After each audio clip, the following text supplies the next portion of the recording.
Ah, c'est parti, monsieur. Non, non. Alors, Erev Tov. Donc, comme on l'a expliqué, ce soir, il y aura un duo entre les frères. Donc, mon frère n'est pas encore arrivé. Mais nous devons, de toute manière, finir le Perek Gimel, le troisième chapitre, que nous avions bien avancé, et qui parlait effectivement de ce qui allait se passer dans le monde futur, Triat Ametim, Olam HaNeshamot. Et donc, je rappelle qu'effectivement, que Olam HaNeshamot, le monde des âmes, c'est donc le monde dans lequel notre âme est stockée. J'aime pas le mot stocké n'est pas un bon mot, mais est placée, installée après nos 120 ans. D'accord?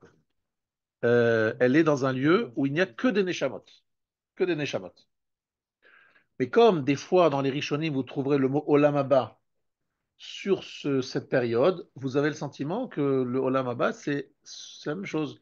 C'est lorsqu'il y a les âmes sans les corps. Voilà les erreurs qui peuvent éventuellement se glisser. Et là, effectivement, ce n'est pas le cas. Donc ça veut dire qu'en fait, le monde futur, qu'on appelle Olam Haba, le monde à venir, c'est toujours en contradiction à Olam Hazé, par opposition, pas contradiction, par opposition à Olam Hazé. Ce monde ici, Olam Haba, le monde à venir. Ça veut dire que ici, tant qu'il y a un monde qui fonctionne comme c'est le cas maintenant, on n'est pas encore dans l'étape Olam Haba. C'est vrai que les âmes se trouvent déjà, il y a beaucoup d'âmes, de gens qui nous ont quittés, qui sont déjà qui sont dans le Olam Haneshamot. Et des fois, les Rishonim appellent ça Olam Haba. Donc ça trompe. Mais ne vous trompez pas, je suis là enfin, c'est pas moi, le Ramchal, évidemment. Et donc, c'est un monde d'âmes sans corps du tout. Le corps, il est où? Dans la tombe. Qu'est-ce que fait le corps? Il se désagrège. Et cette désagrégation n'est pas juste un problème technique et un problème physique, un problème biologique. C'est voulu et c'est nécessaire et c'est très bon, très très bon parce que en se désagrégeant, de redevenant à la poussière, elle a fart à chaud, tu retournes à la poussière, c'est la meilleure façon de le recréer à nouveau, de Hitrachot, un renouveau, où c'est véritablement on repart à zéro. Vous voyez ce que je veux dire? On reprend et on donne une nouvelle soi, et donc c'est la meilleure façon de le purifier. Une fois qu'il est régénéré, qu'il est purifié, on remet une âme qui d'ailleurs elle aussi a été reboostée parce qu'elle était dans l'Ornan Shabbat, elle s'est bien remotivée. Hop, on les remet ensemble. Deuxième mariage. Il y a un premier mariage maintenant qu'on a nous-mêmes vécu au moment de notre naissance, au moment de oui, au moment de notre naissance. Il y a un deuxième mariage entre l'âme et le corps qui aura lieu à notre renaissance après notre triatamétim. Mais après, le but c'est d'arriver à une dimension qui est celle qu'on appelle Olam Haba, où là-bas, il n'y aura pas que une Neshama. Il y a pas, c'est pas Olam Neshamot. C'est un monde dans lequel il y a aussi une partie de notre être, de notre corps, qui est en compagnie d'un Neshama. Vous comprenez, c'est ça qu'il faut que. Alors, c'est pas le corps, comme je l'ai dit, le morceau de chair, etc. C'est un monde très spirituel. Mais il y aura une forme peut-être que mon frère il aura une définition plus facile. C'est pas facile de définir ce qui reste dans le Hamaba du gouffre, parce qu'il reste une partie du gouffre, mais qu'est-ce que c'est exactement ce gouffre-là? C'est pas un morceau de chair, c'est pas du sang et c'est pas des os, mais c'est une partie du corps. Alors moi j'appelle ça la personnalité, j'appelle ça. Peut-être toi tu auras peut-être une définition plus précise. Je suis même très intéressé à l'écouter. Et donc dans ce qu'il appelle Olam Haba, c'est pas le Olam Shamat. C'est ce que j'essaie d'expliquer la différence Olam Shamat et Olam Haba. Voilà, là on était arrêté. Et donc, il faut terminer après. Il y a juste un petit Ehara qui est à la fin des chapitres. Il va falloir éclaircir. ברוך הבא, כבוד אחי החשוב מאוד. Très bien, Et on reste ensemble ce soir, on fait Mario. très bien, super. J'ai mon Derech Hashem là, juste derrière moi. Voilà, parfait. Alors, j'ai entendu juste les derniers mots. C'était la fin de l'Ukshu précédent, en fait. À Hein. la fin du show précédent, c'est ça. Voilà, je peux Show rappeler où on précédent. en était.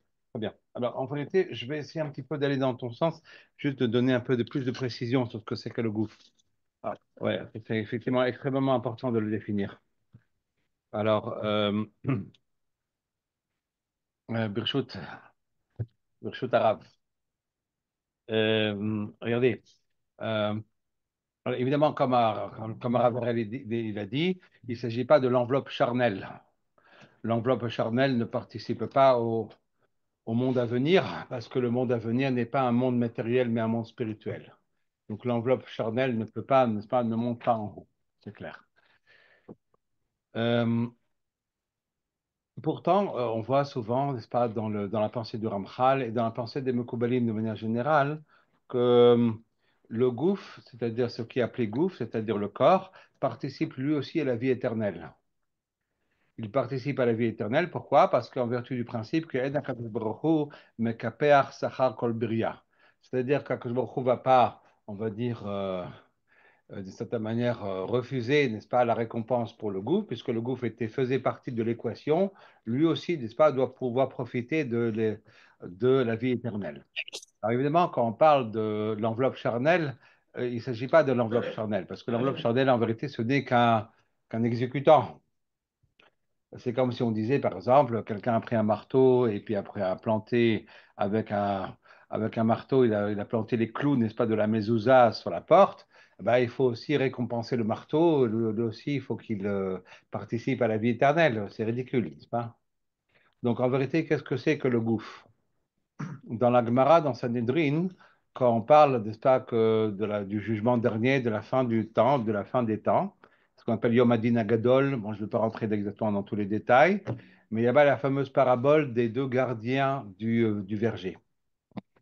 Et, euh, et cette parabole-là, vous le savez certainement, n'est-ce pas, c'est le roi, n'est-ce pas, a confié la garde du verger à un estropié et à un aveugle. Et alors, évidemment, bon, l'un est estropié, l'autre est aveugle. OK. Alors, ils se sont dit, bah, les fruits du verger leur ont beaucoup plu. Et puis, ils se sont dit, bah, on va essayer de s'en emparer. Bon, le problème, c'est que l'estropié, il ne peut pas marcher et l'aveugle, il ne voit rien. Alors, qu'est-ce qu'ils ont fait? Eh bien, l'estropié s'est mis sur les épaules de l'aveugle et puis il a guidé l'aveugle. Et c'est comme ça qu'ils ont volé les fruits du verger. Et quand évidemment le roi revient, et puis il s'aperçoit que son verger a été pillé, et il entre dans une grande colère, et puis chacun dit, bah, écoutez, vous voyez bien, votre majesté, je ne peux rien faire, l'estropié ne peut pas marcher, l'aveugle ne peut pas voir. Et qu'est-ce que fait Hachem? Hachem donc juge l'estropié sur les épaules de l'aveugle, et il les juge ensemble. Voilà, d'accord. Donc, c'est pas laisser faire. Donc, et ça, si vous voulez, vous avez compris évidemment le nipshal, c'est-à-dire le sens de la parabole. Le sens de la parabole, c'est que nous avons à la fois la neshama, notre neshama, et le corps. Et la neshama, alors le corps la neshama est estropiée. Pourquoi la neshama est estropiée? Ben, parce qu'elle est incapable de se mouvoir par elle-même, on est d'accord? Alors que le corps, lui, est aveugle. Voilà, donc, on va juger à la fois la neshama et le corps ensemble. Alors évidemment, de quoi s'agit-il? Qu'est-ce que c'est que le corps? Si le corps, c'est une enveloppe charnelle, il n'y a rien à juger, n'est-ce pas? C'est un exécutant inerte. Enfin, il n'est pas vraiment inerte, enfin, bon, il n'est pas doté, n'est-ce pas, de libre arbitre ou de quoi que ce soit, n'est-ce pas? Qu'est-ce que ça veut dire qu'on va juger le corps? Alors, il faut comprendre que quand on parle du corps, on parle de tout à fait autre chose. Si, alors, vous étudierez Imir Tachem beaucoup plus tard, enfin, beaucoup plus tard, je ne sais pas, mais enfin, si vous arrivez Imir Tachem au Chelek Gimel, c'est-à-dire à la troisième partie, premier chapitre, Chelek Gimel Perek Aleph, vous apprendrez qu'en vérité, nous avons deux âmes différentes. Donc, ce qu'il appelle la Neshama, la Nefesh Ativit, c'est-à-dire l'âme naturelle, et la Nefesh Elokit, c'est-à-dire l'âme divine. Alors, bien sûr, quand on parle d'âme divine, il faut s'entendre exactement sur la notion d'âme divine, mais en tout cas, il y a ici deux âmes différentes, n'est-ce pas, à l'intérieur de nous-mêmes. Celui qui croit, n'est-ce pas, que l'homme, c'est la conjonction uniquement, n'est-ce pas, de l'âme et du corps, c'est une vision enfantine. Il y a, pour ceux qui connaissent, au moins 18 éléments, au moins 18 éléments entre la neshama et le corps. Donc c'est très complexe. Vous imaginez bien que c'est très complexe. Euh, c'est les 18 bégadim avec lesquels, n'est-ce pas, on peut s'habiller quand il y a un incendie le Shabbat. Enfin bref, c'est très complexe. Vous comprenez bien que c'est très complexe. Maintenant, on va essayer de ne pas rentrer dans toute la complexité de la chose, juste de dire les choses simples, telles qu'elles sont marquées dans le dans le Ramchal. Et en vérité, le Makor, la source du Ramchal, c'est évidemment le Harizal. Et ça se trouve dans la dernière partie du Etzraim, dans le Shar Nun Perek Yud. Si vous avez envie de regarder, portique 50, chapitre 10. Alors, qu'est-ce qui est marqué là-bas? C'est-à-dire que là-bas, on parle d'âme naturelle et d'âme divine. C'est quoi l'âme naturelle? Alors, l'âme naturelle, c'est, on sait qu'il y a quatre règnes, n'est-ce pas? Il y a le règne de l'inerte, le règne du végétal, le règne animal, et ensuite l'homme, n'est-ce pas? On est d'accord? Alors, à chaque état, à chaque règne correspond une certaine forme de nefesh, une certaine forme d'âme.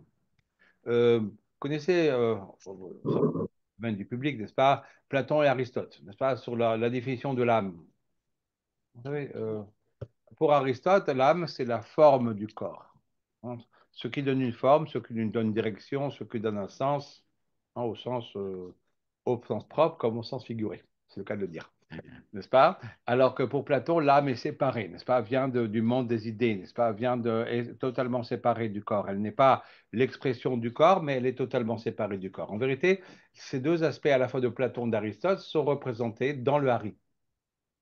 Alors voilà. Alors quand on parle du Nefesh Adomem, alors c'est les mots du Hari, c'est on est les strates en vérité des quatre règnes se trouvent tous à l'intérieur de Adam, parce que Adam est le résumé de l'ensemble de la création. Hein, puisque vous savez, c'est pour ça la raison pour laquelle, n'est-ce pas, Adam est créé en dernier, parce qu'il est le résumé de l'ensemble de la création. C'est aussi la raison pour laquelle, n'est-ce pas, au début d'un Perek Aleph, c'est bien connu, Akash Baruch Hu a dit Naaseh Adam, nous allons faire un Adam. C'est quoi ce nous? Ce nous, ce pluriel du nous est quand même très bizarre. Ben, il y a pas, le fondement même du judaïsme, c'est le monothéisme. Qu'est-ce que c'est que ce nous qui nous a l'air très dénigrant, très idolâtre? Alors, il y a la fameuse explication de Rashi, que je ne vais pas citer, mais il y a une autre explication qui est celle du Zohar. Et le Zohar dit pourquoi nous? Parce qu'en vérité, c'est toutes les forces de la création qui se sont liguées ensemble pour créer Adam.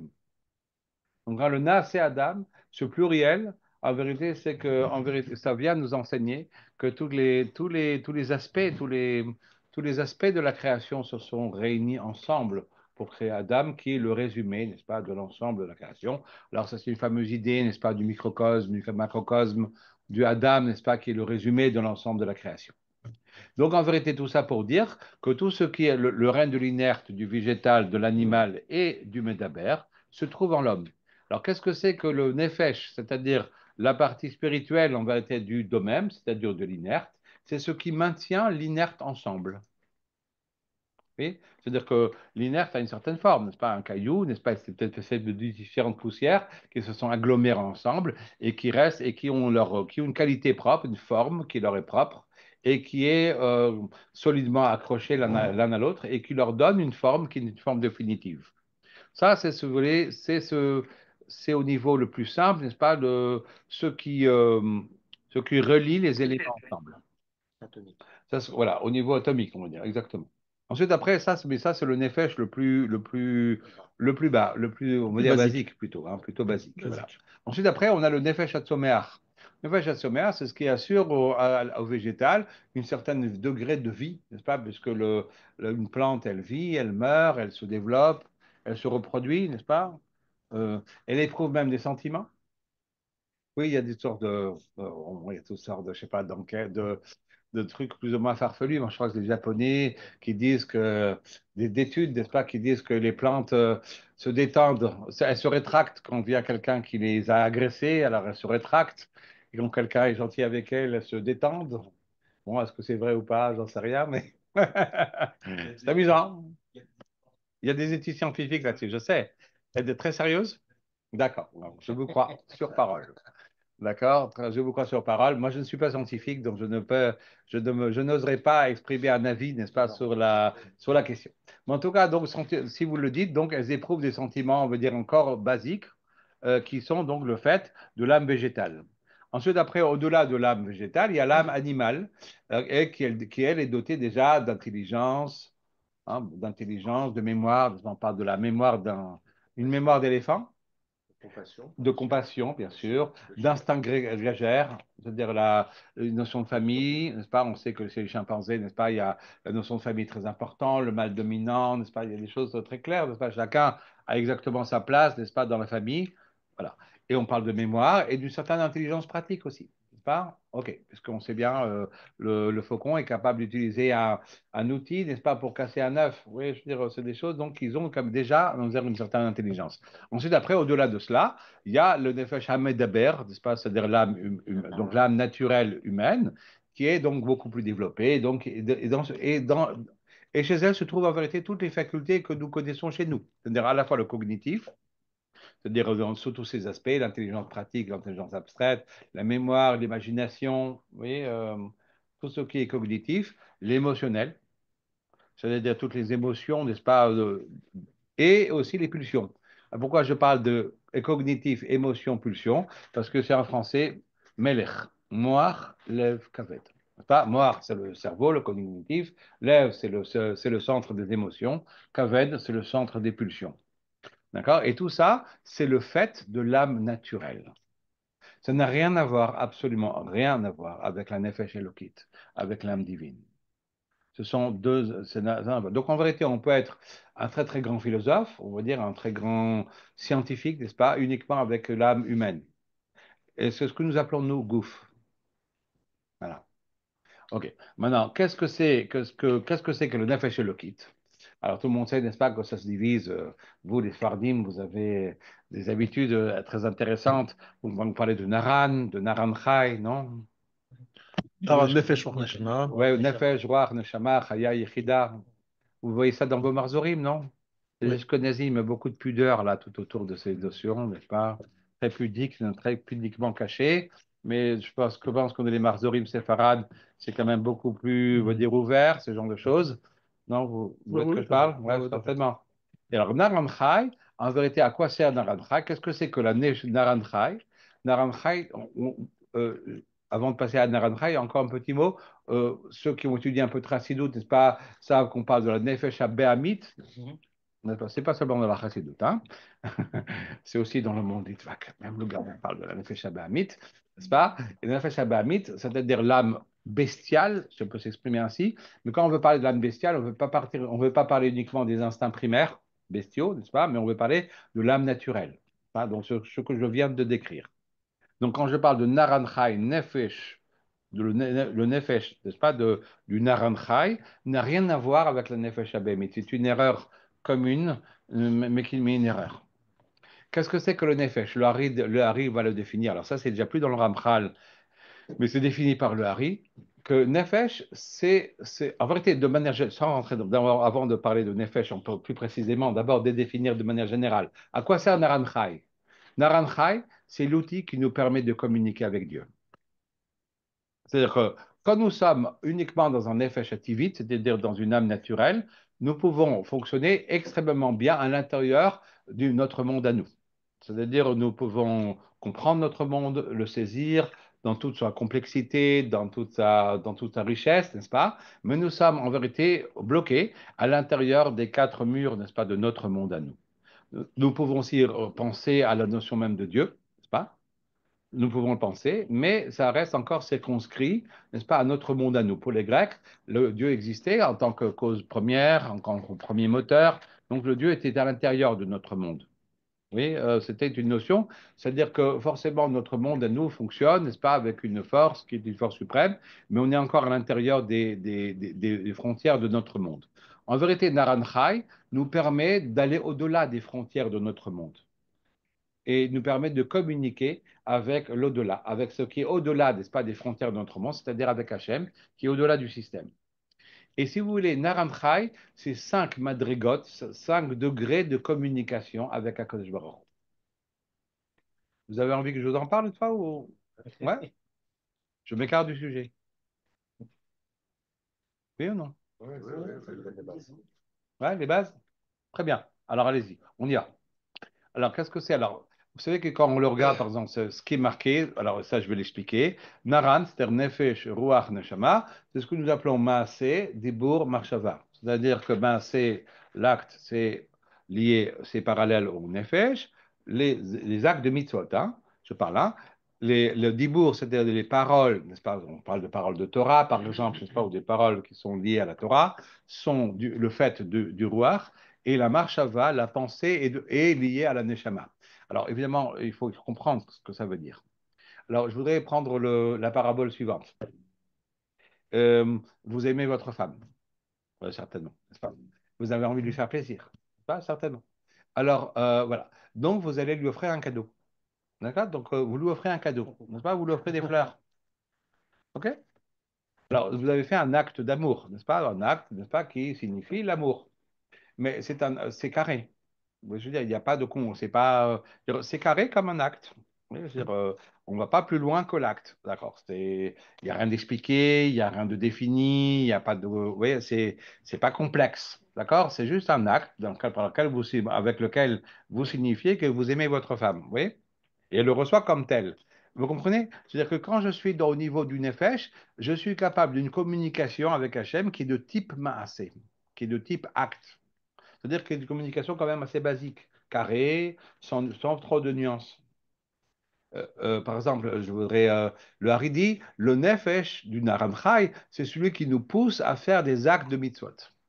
Quand j'ai envie de faire un acte de mitzvah, quand je suis, quand j'ai cette aspiration-là, eh bien, c'est mon nefesh qui parle. C'est mon nefesh qui s'exprime. Mais c'est encore une communication qui est encore une communication assez basique. Ensuite, après, si je reprends la parabole, quelqu'un d'un peu plus évolué, on va dire, il sera capable non seulement d'offrir des fleurs, mais de lui écrire une lettre. D'accord? Il va lui écrire une lettre, n'est-ce pas, dans laquelle il va parler de ses sentiments. Donc, ça sera beaucoup plus élevé que simple fleur. Simple fleur, c'est juste je t'aime. Oui, mais d'accord, mais encore. N'est-ce pas? Vous allez dans un style fleuri, alors si déjà vous offrez des fleurs, n'est-ce pas? Dans un style fleuri, n'est-ce pas? Vous avez lui exprimer combien elle est importante pour vous, n'est-ce pas? Et ça, c'est déjà autre chose, n'est-ce pas? On est déjà dans une communication beaucoup plus fine, beaucoup plus intéressante parce qu'elle est développée, parce qu'elle va dans les détails, n'est-ce pas? Vous êtes conscient, n'est-ce pas, de vos sentiments et vous êtes capable de les exprimer. D'accord? Vous voyez ce que je veux dire? Donc, dans une communication de type parole, vous avez déjà une communication beaucoup plus élaborée avec Hachem. Oui. Maintenant, les mots, on sait qu'ils sont pauvres, n'est-ce pas? Parce qu'au-delà des mots ou de la lettre que vous allez écrire, eh bien, vos sentiments dépassent de loin les mots que vous pouvez dire, même si vous êtes très fort en français et même si vous faites des rédactions magnifiques, n'est-ce pas? Mais en vérité, si vos sentiments s'arrêtent aux mots que vous êtes en train d'écrire, c'est qu'ils sont vraiment très banals. Mais je veux dire, donc, il manque, parce que les mots manquent de force, n'est-ce pas, pour exprimer les véritables sentiments que nous ressentons. Nos sentiments à nous, n'est-ce pas, sont bien plus forts que tous les mots, n'est-ce pas, que nous pourrons utiliser. Donc ça, c'est déjà une communication qui est de type Marshava, qui est de type pensée. Ça veut dire que la pensée, elle vient bien au-delà des mots. Et là, on a une communication qui est de type pensée, c'est-à-dire qui est extraordinaire, très riche, qui va très très loin. Et ça, c'est ce qui nous est donné grâce à la Neshama. Ouais, on avance? Mhm.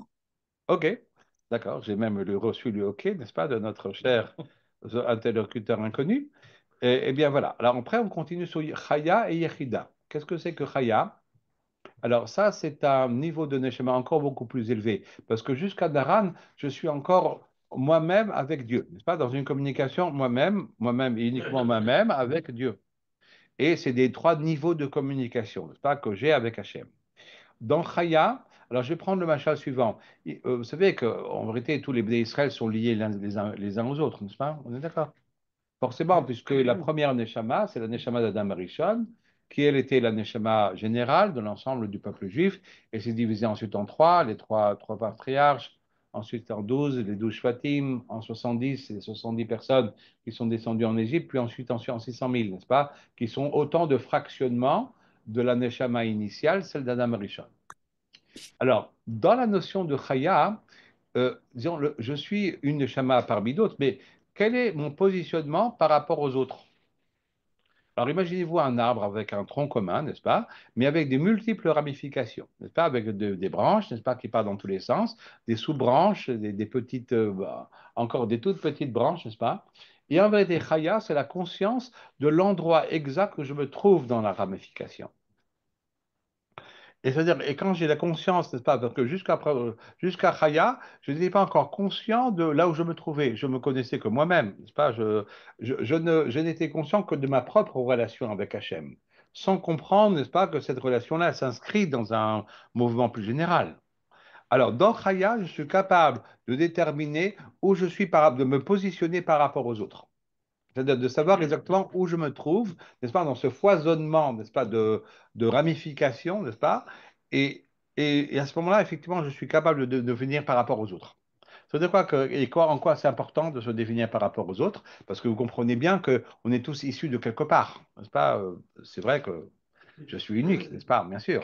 Mais, bien sûr, je suis unique, mais je ne suis pas unique parce que je suis quand même l'enfant de mes parents, de mes grands-parents, de mes ancêtres. Je vis dans une certaine période du monde, dans un certain d'or. Oui, je vis dans une certaine ville, n'est-ce pas? Et ça influence. Hein, ma- ça influence. Pas, ma connaissance de moi-même, je ne suis pas on va dire, une étoile filante, n'est-ce pas, qui n'est pas liée, n'est-ce pas, à tout un ensemble. Le fait de connaître mon ensemble et l'écosystème, on va dire exactement, dire, duquel je fais partie, va permettre de comprendre mieux qui je suis. Et ça, cette notion de Chaya, alors pourquoi je parle, pourquoi c'est lié à Chaya? Parce que ce qui est lié à Chaya, c'est Adam Arishon. Quand Adam Arishon était encore Moutal Golem, comme dit la Gemara, il était, bon, il était fœtus, enfin, il n'a jamais été fœtus, il n'a pas été issu du ventre d'une quelconque mère, mais il était encore un tas de boue, excusez-moi du terme, hein, un tas de glaise, c'est plus joli, n'est-ce pas? Il n'était pas encore formé, eh bien, Dieu lui a montré Dor Dor Dorshav, Dor Dor Sofrav. C'est-à-dire, il lui a montré l'ensemble des générations, le déroulement de l'ensemble des générations et toutes les personnes, n'est-ce pas, qui allaient être issues de lui.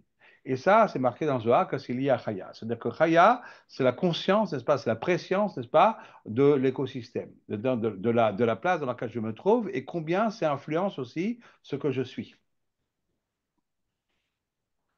Ouais, d'accord? Vous me suivez encore? Non, je me demande pourquoi on dit que c'est tellement inapprochable. Alors, Oui, dépasser les propres parce que barrières. dépasser mon propre ego, n'est-ce pas, de ma propre neshama, pour avoir cette vision, n'est-ce pas, de l'ensemble, c'est déjà beaucoup plus fort. C'est-à-dire, ça va déjà beaucoup plus loin, parce que je dois quitter en vérité ma petite conscience, la conscience de moi-même, n'est-ce pas, pour me replacer, n'est-ce pas, dans un ensemble et pour définir exactement précisément où je me trouve.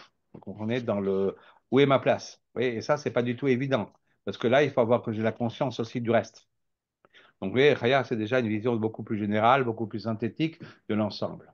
Ensuite, après, la dernière préscience, vous êtes toujours avec moi, ça va? C'est Yechida.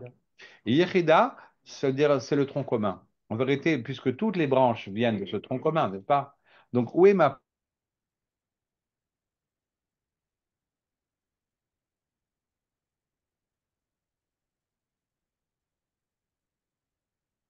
qui est le mien, n'est-ce pas? Et en vérité, inclus au départ, n'est-ce pas, dans le tronc commun. Et quelle est ma place précise à l'intérieur du tronc commun, vous voyez, au niveau du Jormesh. C'est-à-dire, quand par exemple, on a dit à Iov, quand Iov se plaignait, n'est-ce pas, de tout ce qui lui arrivait, et alors Elihu, n'est-ce pas, qui est un de ses amis, lui a dit, Efo Aïta, Biosdi Ares, où étais-tu quand j'ai fondé la terre?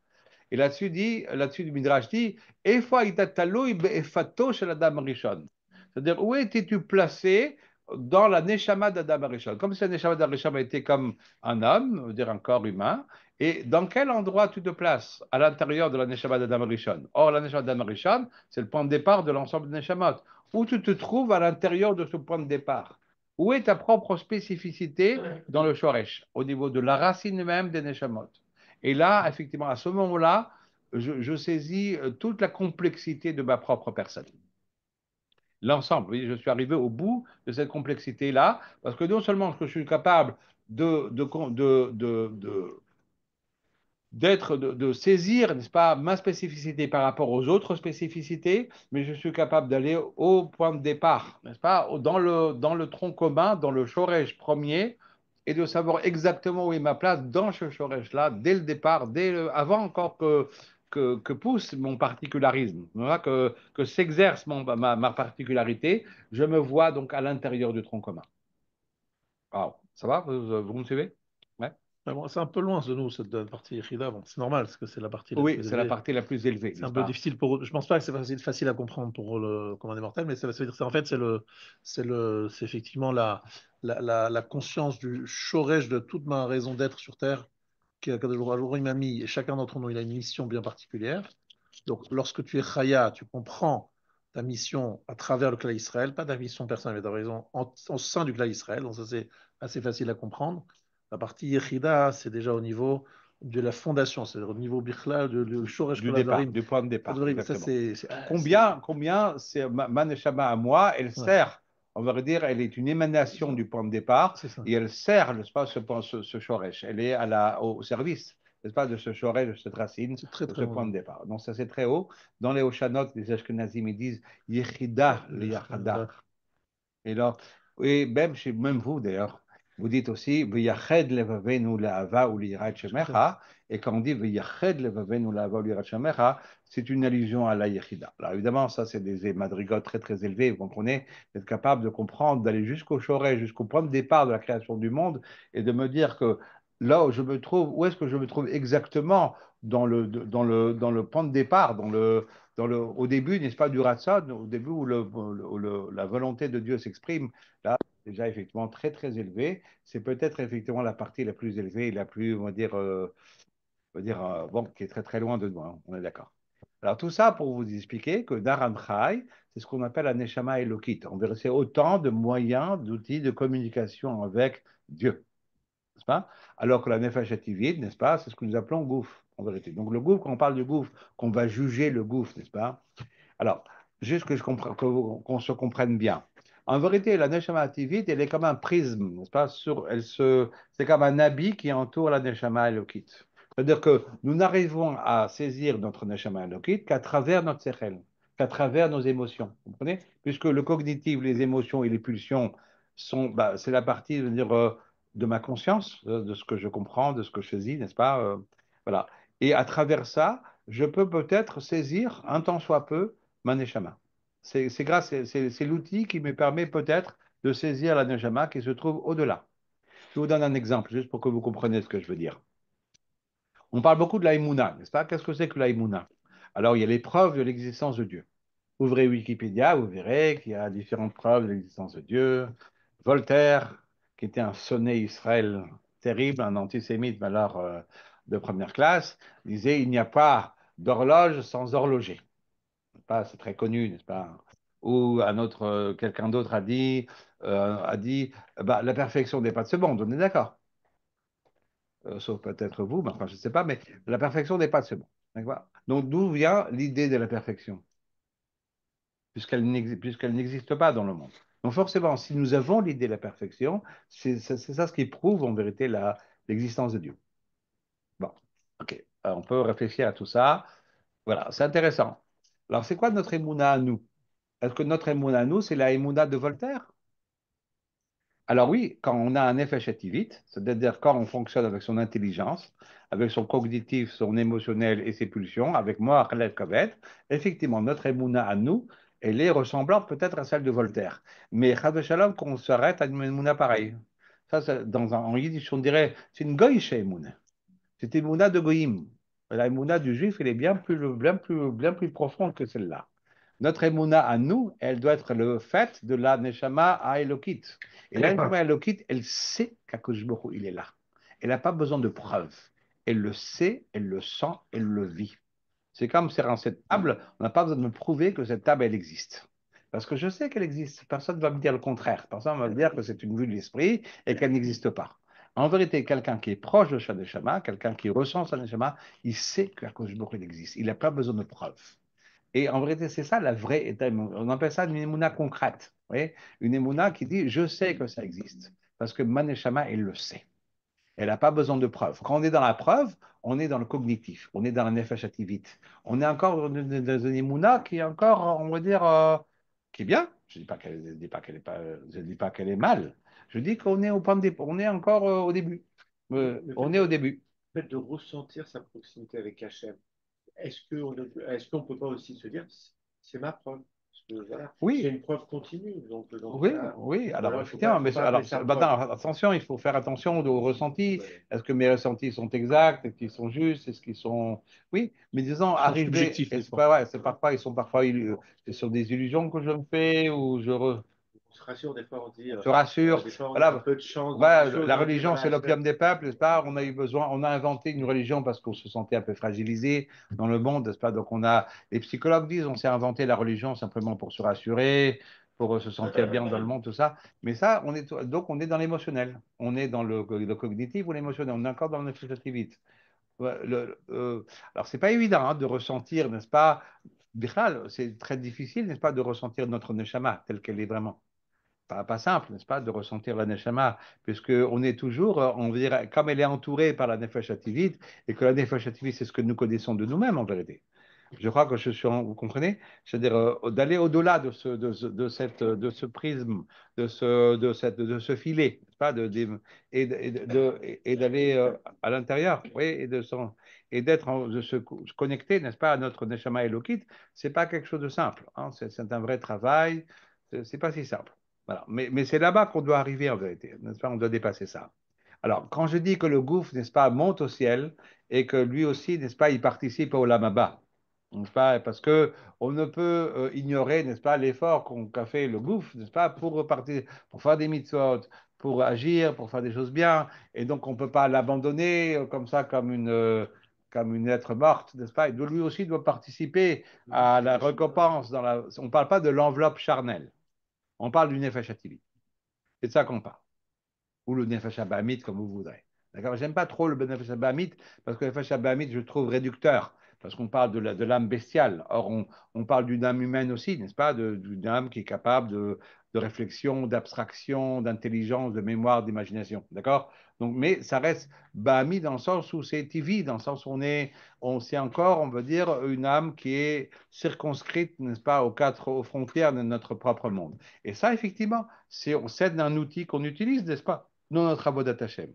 C'est ce qu'on appelle pnimiut et chitzoniut. C'est-à-dire que la chitzoniut, c'est cette nefesh hativit qui nous accompagne, c'est un côté extérieur, n'est-ce pas? C'est pas notre neshama elle-même, c'est quelque chose d'extérieur, mais qui s'ajoute à la neshama. Et ensemble, en vérité, ces deux notions-là, c'est l'homme lui-même.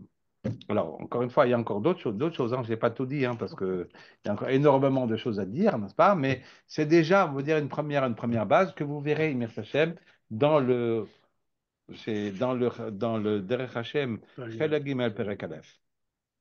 Voilà. Donc, pourquoi j'ai parlé de tout ça? Pour vous parler du gouffre, n'est-ce pas? Donc, j'ai rebondi un peu sur ce que Rav Ariel a dit. Maintenant, on peut reprendre le sujet, non? C'est Oui. ça? Ok, parfait. Alors, on y va. Alors, je reprends le texte. Alors, Ariel, tu t'es arrêté où? À Yudbet? Ouais. À Yudbet, d'accord, très bien. Ok, parfait. Alors, on y va. Euh,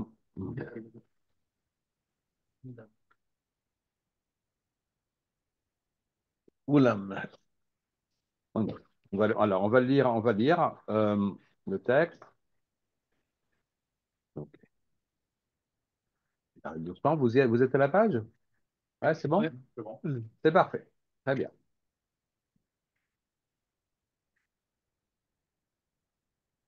Hein. Bien. Ve'ulam. Milvad et olam aneshamot makom la neshamot. Alors, vous avez bien compris comment le dire à Ariel. Olam aneshamot, c'est pas le olam haba. Je peux me permettre de préciser juste de faire un peu de l'ordre. Je ne sais pas ce que tu as dit, Ariel, ou pas. Je me permets, alors je vais le dire rapidement parce que je suppose que tu l'as déjà dit. Le Olam Haneshamot, le monde, donc le monde des âmes, il est concomitant, n'est-ce pas, à notre monde à nous, n'est-ce pas? Et il existe tout au long, n'est-ce pas, des 6000 ans d'histoire. Oui? Parce que ceux qui sont déjà morts, enfin qui sont déjà niftarim, n'est-ce pas? Leur corps est enterré, mais leur neshama, elle, est dans ce qu'on appelle Olam Haneshamot. En vérité, c'est une espèce de stand-by. De vestibule, oui, tout à fait. C'est-à-dire, elles attendent, n'est-ce pas? Salle d'attente, exactement. C'est une salle d'attente. Une salle d'attente très sympathique, hein. Il y a là-bas des beaux écrans. on monte pas les films de TF1, non, mais il y a des choses à voir, il y a des choses à faire, n'est-ce pas? Vous l'avez lu, n'est-ce pas? Qu'il y a déjà un Sahar, n'est-ce pas? Il y a déjà une récompense qui n'est pas exactement la récompense de l'Amaba, mais qui est déjà Me'ain, n'est-ce pas? Qui est quelque chose qui ressemble, n'est-ce pas? Vous l'avez étudié avant, n'est-ce pas? Alors, ça, c'est donc le Olam HaNeshama, donc qui est parallèle à notre monde à nous, n'est-ce pas? Le Olam Hazé, le monde dans lequel nous vivons. Ensuite, après, à la fin des 6000 ans d'histoire, il va y avoir la venue du Mashiach. C'est dans les 6000 ans d'histoire, hein, d'après le Ramchal. Et ensuite, après, il y a Triat Hametim. Combien de temps après Triat Mashiach vous avez dit quoi? Il y a plusieurs étapes, on Il y a a, dit. ouais, il y a- Leshem Shlodach Lama. Leshem, il dit qu'il y a d'abord au début, puis après au milieu. voilà, il y a plusieurs étapes, c'est vrai. Ouais, bon, après, il y a effectivement différents passages dans le Zohar. Ça, c'est compliqué. Ça, il y a un Zohar qui dit que 40 ans après. Enfin bref, bon, ok. On ne va pas rentrer dans tous les détails. Juste poser les choses, n'est-ce pas? Il y a ce qu'on appelle Triatametim. Donc, Triatametim, c'est donc c'est un. La neshama, donc les neshamot vont réintégrer un gouffre, donc une enveloppe charnelle. N'est-ce pas? Une enveloppe charnelle qui est, on va dire, physique. D'accord? Physique. Alors évidemment, le corps de la Triatamétime, ce n'est pas le même corps qu'aujourd'hui, n'est-ce pas? C'est un corps beaucoup plus propre, beaucoup plus net, beaucoup plus resplendissant, beaucoup plus transparent, si je peux m'exprimer ainsi. Vous voyez? Donc c'est un corps qui n'est pas notre corps à nous, qui est pesant, qui est Très matérialiste. matérialiste et qui est empreint de rat, hein, qui est d'avouk bara, comme on va le voir, pas, qui est attaché au rat, alors ça sera un corps qui sera un corps pur. Et ça, c'est le corps de la Triatamétime. Et ça va durer, c'est encore dans les 6000 ans d'histoire. D'accord? Et donc, tous ceux qui sont dans le Olam HaNeshamot vont réintégrer, toutes les Neshamot qui se trouvent dans le Olam HaNeshamot vont réintégrer leur corps. Est-ce que tout le monde en même temps ou en dégradé, n'est-ce pas? Donc, il y a différents avis là-dessus. Je ne vais pas rentrer dans tous les détails. Mais en tout cas, c'est clair, n'est-ce pas, que de cette manière, on va vider le Olam HaNeshamot. C'est-à-dire, on va mettre la clé sous le paillasson. Alors, le Olam HaNeshamot est appelé aussi Gan Eden, effectivement, oui, Gan Eden, tout à fait. C'est le Gan Eden, tout à fait, vous avez raison. Mais c'est pas la fin c'est pas la fin de l'histoire. C'est quoi la fin de l'histoire? Après, donc, c'est encore, je vous ai dit, c'est une salle d'attente. Alors, il y a différentes madrigotes aussi, bon, enfin, je ne vais pas rentrer dans les détails. Triatametim, c'est ici-bas, d'accord? Les Neshamot réintègrent un corps régénéré, on va dire le corps régénéré de la Triatametim. Et ensuite, après, à la fin des 6000 ans d'histoire, il y a une nouvelle mort, une nouvelle séparation. Il ne faut pas croire que ça, c'est pas aussi douloureux, hein, que c'est pas douloureux. C'est juste une séparation. Et c'est-à-dire qu'on ne peut plus continuer avec l'enveloppe charnelle, n'est-ce pas? Ça, parce que l'enveloppe charnelle est le fait des 6000 ans d'histoire. Et on passe après au septième millénaire. Et au septième millénaire, déjà, c'est un autre corps. C'est plus le corps charnel donc on connaît, n'est-ce pas? C'est déjà autre chose, n'est-ce pas? Et là, on rentre dans ce qu'on appelle gouffre, n'est-ce pas? Ce que je viens d'appeler gouffre, n'est-ce pas? D'accord? OK? Et après, il y a, alors c'est très compliqué, il y a le septième, le huitième, le neuvième et le dixième millénaire, n'est-ce pas? C'est des choses qui sont Ça, j'ai pas marquées. encore pris, j'ai pas encore expliqué. Pas encore expliqué, c'est pas notre sujet maintenant. C'est plutôt au huitième, on est déjà au huitième. Quoi? À l'intérieur de 6000 ans d'histoire. Oui. Donc, comme on est déjà en 5000, C'est ça, il reste très peu de temps. Il reste très peu de temps. très peu de temps, 215 ans, jusqu'à la fin des 6000 ans d'histoire. Donc, on est très proche. Bon, bah, 215 ans pour nous, c'est un peu beaucoup, mais, Non, mais faire tout le programme. ouais, ça, tout le programme. Donc, on peut s'imaginer, n'est-ce pas, que c'est vraiment très, très proche. On n'a jamais été peut-être aussi proche qu'aujourd'hui, bien sûr. Alors, on peut raisonnablement espérer, n'est-ce pas, qu'on sera les témoins, n'est-ce pas, du Mot Mashiach et de la Triatémétime. On se le souhaite, on vous le souhaite à tous. Et merci Hachem, Adam Esrim Shana en bonne santé. Voilà, très bien. Alors voilà, donc après, donc il y a cette deuxième mort, donc elle a lieu, n'est-ce pas, où il faut quitter l'enveloppe charnelle pour ensuite, après, aller dans les mondes du 7e, 8e, 9e, 10e, etc. Là-dessus, et il y a tout un processus qui est très intéressant, mais qui n'est pas notre sujet. D'accord? Donc tout ça pour vous expliquer que l'Olam HaNeshamot, donc il est à l'intérieur des 6000 ans d'histoire, avant donc Triatametim. Alors, vous voyez, le problème, c'est qu'on appelle tous ces mondes-là Olam Haba. Il y a un mot comme ça qui est générique, on va dire Olam Haba. Donc tout est mis dans le même sac. Le problème, c'est qu'effectivement, Olam Abba, donc ça signifie à la fois le Olam Neshamot, Triat Metim, Yibot HaMashiach, septième, huitième, neuvième, tout ça doit être dans même ça, parce que c'est Olam Abba. C'est vrai, c'est le monde à venir, c'est pas le monde d'aujourd'hui, bien sûr. Mais attention, le problème, c'est que ça crée des confusions. Vous comprenez? Donc des confusions. Alors voilà, donc Olam Abba, dans le sens strict, restrictif du terme, c'est à partir du début du 7e millénaire. Hein. C'est ça, Olama, début du 7e. Donc, il y a 1000 ans après les 1000 ans. Après le 6 000 ans, on commence. Il y a 1000 ans de. Il y a 7, 8, ça fait partie aussi déjà du Olam Abba. Qu'est-ce qui se passe dans le 7e et tout, c'est compliqué. Il y a une partie de reconstruction. Enfin bref, je ne rentre pas là-dedans dans des choses très précises. Le nombre de Neshamot est un nombre fixe. Quoi? Le nombre de Neshamot est un nombre fixe. Alors il y a un certain nombre, on va dire, maximal de Neshamot, mais ça se fractionne, on va dire. Bon, mais ça, c'est tout un. Il y a tout un, ouais, il y a tout un, c'est dans le Shara Gilgulim du Harizal. C'est très complexe, si vous voulez, on en parlera, mais voilà, il y a des choses très précises qui sont marquées là-dessus. D'accord, ok. Bref, mais c'est suffisamment fractionné pour que, n'inquiétez pas, il y a de la place pour tout, il y a de la place pour tout. C'est un peu comme les plaques d'immatriculation en France, il y a suffisamment de place pour beaucoup de voitures. N'inquiétez pas. Ouais, je comprends votre question. D'accord.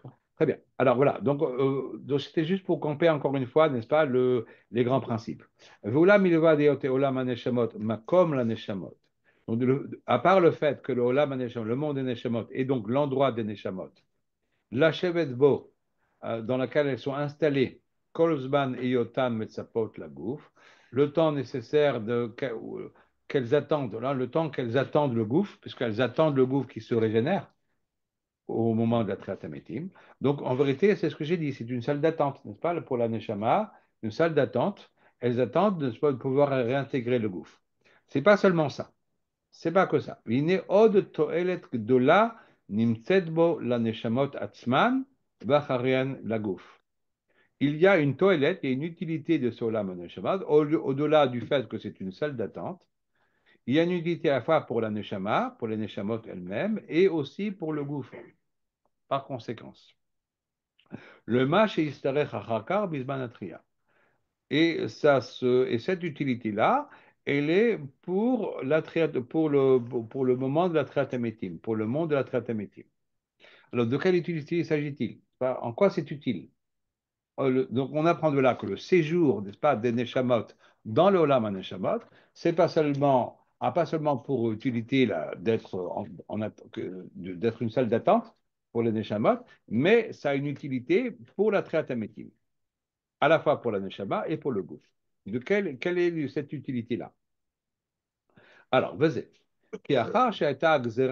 Du fait qu'il y a eu un décret, n'est-ce pas, qui a été décrété pour l'homme, chez Yagia Lishlemuto et là la Haramavet, qui n'arrivera à sa propre perfection qu'après la mort, Afalpi chez Kvarniralo, bien qu'il est déjà digne de cette perfection, Misad Maasav, du fait de ses actes, Odenuchai, quand il est encore vivant. C'est-à-dire, a priori, il aurait pu prétendre à cette perfection-là de par ses actes dans sa vie présente. Kizuladze loya magialo meolam. Parce que s'il n'arrive pas à cette perfection-là, ben voilà, il n'y arrivera jamais. Shari enzman kniat shlimut, car on ne peut acquérir la perfection et la baolamazé que dans ce monde-ci, terebamavet, avant de mourir, ou comme nous l'avons déjà cité plus tôt. Donc en vérité, il y a une perfection, mais qui est une perfection potentielle et non pas réalisée. Od nimshach minagzera azot. Donc, du fait qu'on ne peut arriver à cette perfection qu'après la mort, Od nimshach minagzera azot, donc la conséquence ou le corollaire de cette xéra, de ce décret, excusez-moi, hein, il y a des longues phrases, hein, j'ai du mal à, je vous traduis de manière un peu plus ou moins littérale, mais après je vais le reprendre, d'accord? Donc le corollaire de ce décret, Shaneshama kolzman yota bagouf beolam hazeh, la neshama, tant qu'elle est encore dans le corps, dans ce monde-ci, shara davugbo, donc c'est le corps, donc le corps est attaché au rat, chez Yefchar, chez Ipared mimenu le gamre, parce que le corps ne peut pas se séparer du rat, n'est-ce pas? Il est enfoncé, plongé, n'est-ce pas, dans le mal. Alors, quel corollaire ça a pour la neshama? Tiye gamhi chashucha va'amuma. Ça a pour conséquence que la neshama elle est obscurcie, va mouma, alors c'est plus ou moins la même chose. Opaque. Opaque, il traduit? Ouais. Alors, je sais pas, je pense que c'est bien une mauvaise traduction. Parce que qu'est-ce que c'est qu'Amouma? C'est, vous voyez, quand on parle de braise qui couvre hein, le feu, vous voyez, des braises comme ça qui étouffées comme ça un peu, mais il suffit de souffler sur les braises pour que la flamme elle monte, n'est-ce pas? C'est ça Amouma, c'est-à-dire que sa lumière est cachée. Enfin, elle est Et cachée, obscurci étouffée, par le mal, c'est ça. obscurcie. La neshama est obscurcie. Wow. Voilà, j'ai conscience que je ne suis pas entièrement clair, mais parce que je traduis tout simplement mot à mot, d'accord? Je reprends après, d'accord? Ve'afalpi, et bien que Shalideh Ma'asim Atovim Sha'adam Ose, que grâce aux actes valables, aux bonnes actions qu'un homme fait, Kona hi be'atzma, elle acquiert Shlemut Vikar, une perfection et une gloire, Lo yuchal hadavar leigalot. Ça ne peut se dévoiler maintenant. Velo tuchal leizdaher bazohar shaya raoui la leizdaher. Elle ne peut pas son éclat ne peut pas se manifester comme il aurait dû l'être. Que fait ayekar ahu sheima seged behemet. En fonction, n'est-ce pas, du kavod, n'est-ce pas, de la gloire qu'elle a atteint véritablement. Et la kol nisha kavush ba'atzmuta, tout reste fermé, bloqué, ad azman sheinaten neigalot, jusqu'au moment où ça pourra se dévoiler. Veulam en ha'akava mitzidaklal, je vais tout y terminer, hein. Veulam en ha'akava mitzidaklal, le fait qu'elle ne peut pas se dévoiler, c'est pas sa faute à elle, c'est pas son problème à elle, qui mitzadagouf, c'est à cause du corps, ou comme Zacharnou, et comme nous l'avons cité, Vuatzmo mafsid bezé, et lui aussi il perd, chez Loï Kabel Koloto Azman, du fait que tout ce temps-là, il ne peut pas recevoir à Zikour, c'est-à-dire le raffinement qu'il aurait dû recevoir au Komosh Zachar. Voilà. Alors, waouh, c'est un peu. Ouais, j'ai conscience que c'était pas très clair, hein, on est d'accord, parce que dans une traduction mot à mot, n'est-ce pas, c'est pas facile, n'est-ce pas? Alors venez, on fait un petit peu le. Ils ont la traduction française. Ah, ils ont la traduction en français. Alors vous avez vos pompes? D'accord, très bien. Écoutez, alors, peut-être dans ce cas-là, on n'a peut-être pas besoin de lire alors. Bon, en tout cas, voilà, résume ce qu'il a. Voilà, c'est pas grave. Ok, voilà, on va résumer ce qui a été dit. Alors, ce qui a été dit, c'est la chose suivante, c'est-à-dire que du fait, donc on a appris, vous avez appris, n'est-ce pas, dans le Père Email, qu'après la faute d'Adam Rishon, n'est-ce pas, le corps est devenu plus pesant, n'est-ce pas, il est lié au mal d'une manière ou d'une autre. Et donc, en vérité, l'idée première d'Akadosh Baruch Hu, que l'homme soit immortel, et encore une fois, quand je parle d'immortalité, n'est-ce pas, l'immortalité d'Adam, pas d'Adam et de tous les descendants d'Adam, hein, pas qui étaient les faits, n'est-ce pas, d'Adam Rishon avant la faute. Quand je parle d'immortalité, ça ne veut pas dire que on serait resté de manière éternelle avec un corps, une enveloppe charnelle. C'est pas, ça ne veut pas dire ça forcément. Ça veut dire qu'une certaine manière, à un moment donné, on l'aurait quitté aussi, cette enveloppe charnelle, mais ça n'aurait pas été une mort, ça n'aurait pas été une rupture. Comprenez. C'est-à-dire que, bah oui, bah, il faut, pour Adam Rishad, quand on parle, n'est-ce pas, du 7e, 8e, 9e, 10e millénaire, c'était dans le projet divin, même avant la faute. Vous comprenez ce que je veux dire? Donc, ça veut dire que l'immortalité signifie qu'on n'a pas besoin de passer par cette épreuve, par cette rupture qu'est la mort. C'est-à-dire que Adam Rishon aurait fait ce qu'il devrait faire, et après se serait progressivement détaché, n'est-ce pas, de son corps pour de l'enveloppe charnelle. Voilà. Comme Elia, oui, alors Elia Navi, oui, je ne suis pas entièrement certain voilà, du vrai. Bon, enfin bref, ok. C'est-à-dire qu'il se serait détaché, n'est-ce pas, de la matière de manière sans heurts, n'est-ce pas, sans qu'il y ait ce conflit, sans qu'il y ait sans cette destruction, cet échec, on va dire. Donc, la mort, c'est un échec parce qu'effectivement, il y a le Chet Adam Rishon a eu lieu entre-temps, et donc il faut absolument régénérer le corps. Non, parce que le corps a perdu, n'est-ce pas, de sa transparence, a perdu de sa. Il est désormais lié au mal. Ça fait. Alors, évidemment, c'est la raison pour laquelle il faut mourir. C'est-à-dire qu'il faut se séparer de ce corps doit être régénéré, Et c'est seulement après la mort et que la régénération du corps que la neshama pourra de nouveau réintégrer le corps lors de la triatamétie. Très bien. Maintenant, c'est un L'âme reste autre. éternelle. Et c'est pas éternel. Non, l'âme. L'âme est éternelle. L'âme est éternelle. Oui, mais elle a été créée une fois. Oui, non, mais elle reste. Oui, On mais parle que du corps, là. oui, oui, oui, non, non. Oui, l'âme est éternelle. Elle a été créée par Akash Baruch Hu, mais une fois qu'elle est créée, elle est éternelle. Oui, tout à fait. Le corps, lui, n'est pas. Oui, Quel corps choisir parmi tous les Gigoulim? chacun reste avec le sien. Ne vous inquiétez pas. Non, parce qu'il y a il y a une erreur commune qui dit que le Gilgul, c'est la même Neshama qui revient en Gilgul. C'est chaque fois une autre partie de la Neshama qui revient en Gilgul. Vous comprenez? Parce que le tikkun que j'ai déjà réalisé, il est terminé. Il n'a pas besoin de revenir en bas.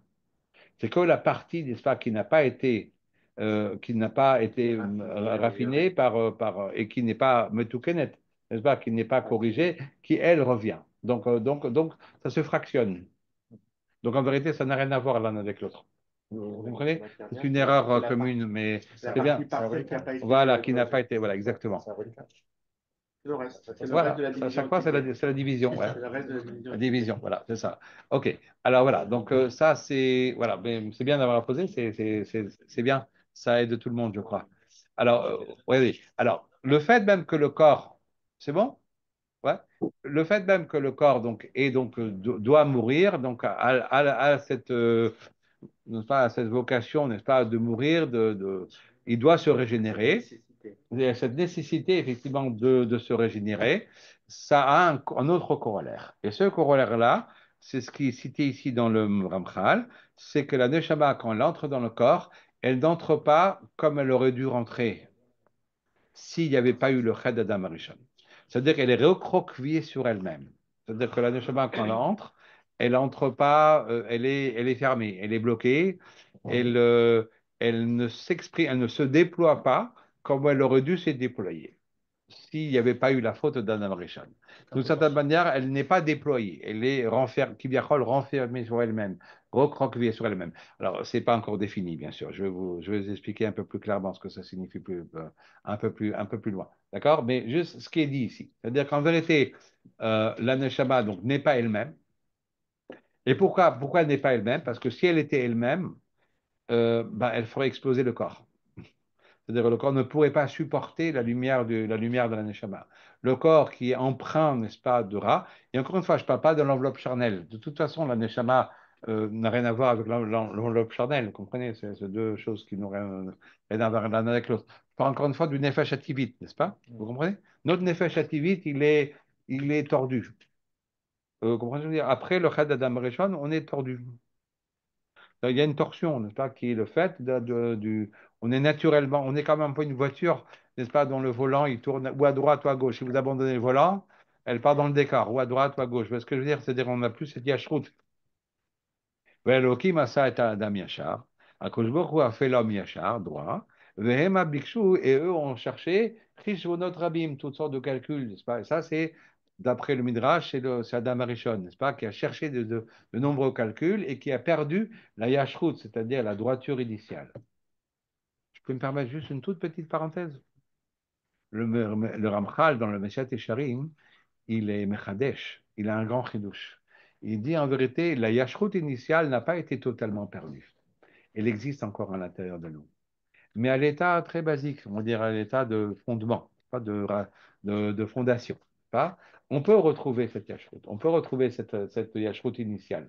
Elle n'est pas entièrement et totalement perdue.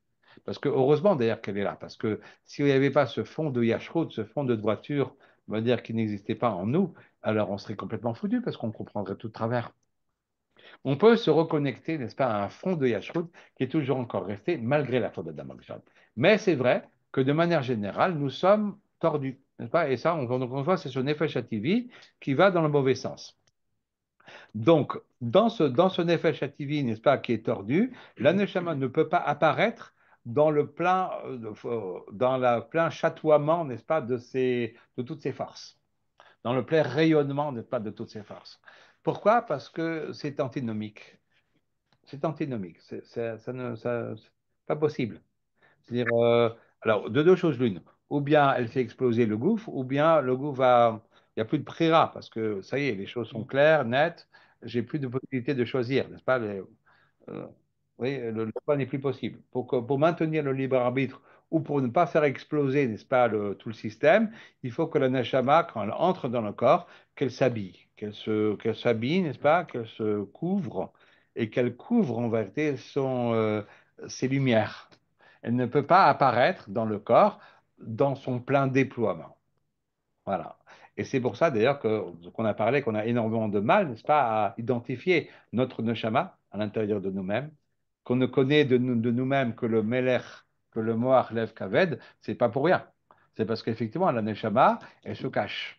À l'intérieur de nous-mêmes, on a du mal, n'est-ce pas, à l'appréhender, on a du mal, n'est-ce pas, à la saisir. Ouais, c'est pour ça. On peut Parce remarquer que, ça parce que Moshe Rabbeinu, lorsqu'il est descendu de la montagne, il avait un visage qui était resplendissant. C'était quoi ce visage resplendissant? C'est pas la Neshama qui alors, apparaissait?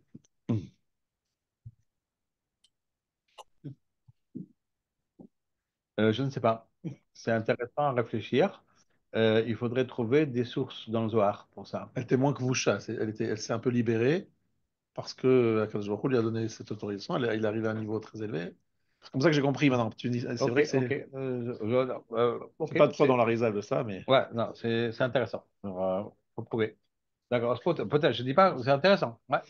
Je veux dire, je suis pas, je veux dire, ça n'éveille pas en moi une source précise, donc je me réserve encore vérification. de vérification. Parce que j'aime pas dire, je préfère dire des choses que entièrement vérifiées, on va dire. Vous voyez ce que je veux dire? Alors, Emmanuel, c'est Daniel Jalfon, je suis à distance, mais j'écoute tout court. Comme tu vois avec beaucoup d'attention, je suis en Espagne, la terre du Ramak. La question que j'avais, c'est pourquoi est-ce que nous, on devrait, quelque part, payer pour la faute d'Adam Arishon? Si oui, Adam, alors, il a fauté, pourquoi est-ce que nous tous, on doit, en fait, depuis en fait, des millénaires, considérer que notre âme n'aurait pas pu être aussi belle et qu'on doit tous payer pour sa faute? on a tous payé, parce pas pour la faute. Alors, en vérité, la faute, c'est pas une, il faut pas prendre ça au sens moral, c'est une réalité en vérité. C'est une réalité. Voilà, cette réalité-là, elle est la réalité du monde dans lequel nous vivons. C'est pour ça qu'on ne peut pas changer de réalité, malheureusement. C'est-à-dire, nous sommes dans une réalité qui a changé, qui est différente, et on fait avec les outils que nous avons. Euh, Effectivement, Adam, en tant que dépositaire de la Neshama Klalit, Adam avait cette Neshama qui représentait l'ensemble des Neshamot, a son destin à lui, c'est en vérité notre destin à nous. Tu Nous, on comprends? est une Parce partie que, d'Adam. oui, parce que nous sommes une partie d'Adam Arishon. Donc, d'une certaine manière, on ne peut pas se désolidariser d'Adam Arishon en disant, bah, ce qui arrive à Adam Arishon, ça le concerne lui, moi, je n'ai rien à voir avec tout ça, moi. Bah non, puisque je suis une partie de la Neshama d'Adam Arishon. C'est ça, la Donc, partie Haya, prendre conscience de ce qu'on alors, est dans la Adam conscience. Arishon, c'est tout un Non, ensemble, non, n'est-ce pas? je parle Oui, de nous par oui, rapport à lui. oui, oui, tout à fait. Par lui Oui, étant oui, oui, Adam c'est Arishon, vrai, bien sûr. c'est vrai. Alors, je dirais même qu'Adam Arishon, c'est plutôt Yechida, puisque c'est le point de départ, n'est-ce pas? C'est C'est ça, notre. c'est quand on a compris notre rôle par rapport à Oui, l'ensemble. oui, tout à fait, tout à fait. Non, non, d'accord, oui, oui, d'accord, ok, non, très bien mené, n'est-ce pas? Donc, en vérité, je ne peux pas me désolidariser d'Adam Arishon parce que je suis qu'une partie d'Adam Arishon. Donc, vous voyez, donc, voilà, je ne peux pas faire bande à part. Me dire, bon, ben non, mon destin à moi, il est différent. Non, c'est pas possible. Mais la remarque était valable. Merci. C'est ça qui fait qu'ils sont arrivés de la zone. Oui, exactement. Le Harivut, en vérité, c'est une réalité, n'est-ce pas, d'une seule et même neshama, n'est-ce pas, qui se divise, n'est-ce pas, à l'infini, n'est-ce pas, qui ne devient pas vraiment à l'infini, mais qui se divise dans une multitude, n'est-ce pas, de petites, et donc qui sont issus, n'est-ce pas, d'une seule et même neshama, ce qui fait effectivement le fait que nous sommes liés les uns aux autres. Tout à Mais c'est de fait. l'hérésie de dire qu'Adam Arishon était un concept et pas une C'est pas réalité. un concept, c'est une réalité, c'est une vie, mais il disposait, n'est-ce pas, d'une neshama klalit, de la neshama qui était la neshama, on va dire, générale de l'ensemble du peuple juif. Donc en vrai, nous, on se retrouve tous dans Adam Arishon. Si on se retrouve tous dans Adam Arishon, on ne peut pas se désolidariser de la faute d'Adam Arishon. C'est ça ce que j'étais en train de dire. Ok, ok. Voilà. Donc, alors, qu'est-ce que ça signifie que la... pardon, excusez-moi. Ouh, très bonne question, excellente question. Alors, regardez. La Nefesh Abahamit des Goyim, c'est du Ruach, Anan et Esh, et le Nefesh Elokit, c'est la Chitzonius de Neuga. Vous avez compris quelque chose? Non, Non, non, non. Là, c'est trop rapide. Trop rapide. Non, c'est clair, c'est clair. Non, c'est clair, hein? Alors, explique. Allez, hop. Allez. Ah, devant Non, là. en vérité, non. C'est un vrai sujet. Vous posez là une question extrêmement intéressante. C'est un vrai sujet. C'est un shiur en soi pour vous expliquer exactement, précisément les choses telles qu'elles ont été dites par la Harizal, d'accord? Mais c'est des choses très, très complexes, d'accord? Ça se trouve dans le Chelek Bet Perek Dalet C'est ça, c'est du lui, il parle de ça. Chelek Bet Perek Dalet. Et c'est très amusant parce qu'il utilise des mots très anodins, mais en vrai, pour celui qui connaît un petit peu les autres Sfarim du Ramchal, c'est amusant les clins d'œil extraordinaires, n'est-ce pas, qu'il y a dans un langage tellement simple, tellement basique en vérité, et rempli de clins d'œil. Alors, des codes. Et hop, voilà. Non, c'est autre chose, d'accord? Waouh, c'est un sujet. Un vrai, vrai sujet, d'accord, en complexe. C'est pas notre sujet. OK. Alors, ce que je voulais simplement terminer. Écoutez, quelle heure il est? Vous avez là-bas. J'ai 5 minutes? Ouais. Ouais, alors 5 minutes, ça va être trop peu, n'est-ce pas, pour terminer, pour faire ça, mais je vous donner juste un petit, comme ça, une petite, on va dire, le kivun, on va dire, d'accord, la direction des choses. D'accord? Euh, Qu'est-ce qui cache la neshama en vérité? Comment, on est en train de dire, n'est-ce pas, que la neshama n'apparaît pas dans tout son déploiement, n'est-ce pas? Elle est kvusha, c'est-à-dire elle est cachée, de cette manière, cachée, occultée. Il y a une espèce d'occultation en vérité de la neshama à l'intérieur du corps parce que c'est pas possible autrement. Qu'est-ce qui occulte? Enfin, quel est cet élément, n'est-ce pas, qui va occulter la neshama? Laura, Quoi? Laura, Non, le ra est dans le gouffre, pas dans la neshama. La neshama ne peut pas être, n'est pas liée au ra. Neshama, shenata tabit horahi. Elle n'est pas, ne peut pas être entachée d'un quelconque ra. d'accord, mais Laura peut être Il y a, la il est, clipa, pas la clipa, la ouais, gangue autour qui l'empêche de briller non, alors pleinement. c'est pas ça. Alors c'est pas, non, c'est pas ça. Précisément, c'est pas ça parce que le ra est dans le corps, c'est-à-dire dans la nefesh hativit, mais il n'a pas de commerce ou de connexion avec la nefesh elokit. Donc, il ne peut pas servir de levouche, de cache. Voilà. Alors, Hachem, dès le départ, il a créé Adam Arishon avec une Neshama. Exact. C'est le petit, pas Hamid, on ne sait pas. Pourquoi on ne sait pas? On sait oui. C'est des Goïms à la base. C'est des Goïms. Non, non. Non, non, Adam, c'était Israël. Adam était Israël. Les autres, la progéniture qu'il y a eu par la suite, c'était des Goïms. Non, non, alors, non. C'est pas, il faut pas, non, non, c'était Israël. Adam Arishon, avant que la séparation entre les Goïms et Israël, c'était Israël. C'était le projet. C'est-à-dire que tous les descendants, c'était Israël. Ouais, c'était Israël dans le sens, avant qu'on sépare le peuple juif des autres nations, n'est-ce pas? Il n'y avait pas de projet, n'est-ce pas? Le projet initial, c'était pas de séparer Israël des autres nations. Bon, mais ouais, c'était compliqué. Voilà, c'est un grand sujet. Vous avez raison, c'est un grand sujet. Chelek Bet Perek Dalet. D'accord? Tenez le coup. Nan Israël vous moto là, c'est ici. Allez, tenez le coup. Hein. Vous allez voir, c'est là-bas que c'est expliqué clairement. Bête chapitre 4. Oui, voilà, c'est ça. Chapitre 4, exactement. Voilà, donc c'est compliqué. D'accord? Je peux encore une fois, c'est difficile hein, de tout répondre en un Voilà, seul. alors répondons à Cavouche, là, maintenant. Voilà, le cabouche, ouais. Alors, regardez. Euh, qui est marqué à la fin après la faute d'Adam Arishon, la conclusion de la faute d'Adam Arishon, c'est qu'Akadosh Baruch Hu leur a confectionné des tuniques en peau, n'est-ce pas? Et il les a habillées, n'est-ce pas, de tuniques de peau. Qu'est-ce que c'est que les kotnot or? Alors évidemment, c'est des tuniques de peau. Bon, vous savez que, n'est-ce pas, qu'il y a 8 explications différentes dans le Midrash sur ce que c'est que les tuniques de peau. Vous comprenez, c'est quelque chose de ultra complexe. Et en vérité, les kotnot or, ce n'est pas uniquement des habits matériels. Et voilà. Alors, qu'est-ce que c'est exactement les kotnot or? Euh, vous avez entendu parler, alors, c'est les Code Notor dans le Sefer Torah de Rabbi Meir. Code Notor s'écrivait avec un Aleph, n'est-ce pas? Alors que dans notre Sefer Torah, nous, il écrit avec un Ain. Vous savez que le or, c'est le même mot que or, c'est la peau, mais c'est aussi hiver, n'est-ce pas? C'est l'aveugle qui est appelé hiver, n'est-ce pas? Alors, le Code Notor, dans notre tradition, c'est ce qu'on appelle les midot. Alors, les midot tovot et les midot raot. Oula, je me rentre dans un grand sujet. Vous savez quoi? Je préfère ne pas rentrer totalement. Vous savez que vous avez. Est-ce que vous connaissez un petit peu le Sharek Doucha? Ça vous dit quelque chose? Le livre Sharek Doucha Raphaël Vital. de Raphaël Vital, ça vous dit quelque chose? Deux non. Non, non, ils ont pas. Non, Hmm. d'accord, ok. Alors voilà, vous savez quoi? Je crois qu'on va rester là, on va rester là parce que je préfère ne pas dire comme ça trop vite des choses qui sont trop profondes. Ça, je vais Comme expliquer en ça, ton absence, mais c'est voilà. juste Alors, la Rav notion Ariel, de midot, parce que les midot, c'est une notion de mida, c'est une question de limite. voilà, alors on verra. Mais effectivement, il y a des On choses, parlera. voilà, on en parlera. Merci, Hachem. Voilà, écoutez, on s'est arrêté là. Chazak Baruch, Chazak Baruch. Merci beaucoup. Chazak Baruch. D'accord.